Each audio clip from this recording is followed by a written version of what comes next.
হুদাই ধরে মামলা দিয়ে দিল 1,000 টাকার মামলা। কইছে 1,000 টাকার কোনো মামলা আছে?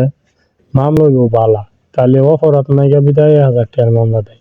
এখন মামলা দেওয়ান লাগবে বলে খালি মামলা দেয়। 2 দিনে 2টা মামলা খাইছি। কালকা ঢাকা গেছি না, পরশুদিন গেছিলাম। পরশুদিন একটা মামলা খাইছি, কালকে গেছি না, আজকে গেছি, আজকে আরেকটা মামলা খাইছি।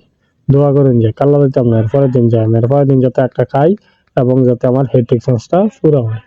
আর এই মামলাগুলি কি করতাম আসলে কিছু করার নাই। 1,000 টাকার মামলা, বেকার 4 জনে 1200 টাকা কিন্তু 1,000 টাকার যে কি এর মামলা এটি আমি বুঝতে পাইতেছি না।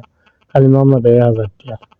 পরশুদিন দিল 1,000 টাকার, আজকে দিল 1,000 টাকার, আবার যাই সামনে পরশুদিন। মামলা কতবার দিতারে খালি দিক। মামলা দিব আর খালি ভাঙাম, মামলা দিব আর খালি ভাঙাম। দেরি করি না, ইমিডিয়েটলি ভাঙ্গা লাই। সাথে সাথে ভাঙ্গা লাই। গাড়িটা রাস্তার মধ্যে ফালাইয়া দিয়া, যেমনি মামলা দিছে এমনি ফালাইয়া দিয়া, যে মামলাটা ভাঙ্গাই না, কাগজটি লিয়া সুন্দর মতো আয়া করছি। কয় ওভার ব্রিজের উপর দিয়ে গেছি নাকি রে? আচ্ছা নিচে তো যাই অসুবিধা কি? নিচে তার রাস্তায় করছে গিয়ে লিগা। নিচে যাইছে থেকে মামলা দিয়ে দিছে। কয়টা বলে উল্টা। আচ্ছা উল্টা হইলে তো অন্য রিক্সা যায়, রিক্সারে মামলা দেয় না, বাস যায় বাসের মামলা দেয় না। উল্টা খালি হুন্ডারের লেগে হয়েছে। হইলো মামলা দিব বলে তারপর বলে মাত্র 6টা হয়েছে।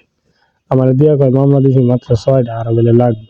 তো হুন্ডার বিচারে না পাইলে আমার বাড়িতে আরো আছে। এলাকার আরো হুন্ডার টুন্ডার আছে, সব টাকা করাই দিও। মামলায় যদি না হয় তারপর যে টার্গেট ফিল আপ করতে হয়।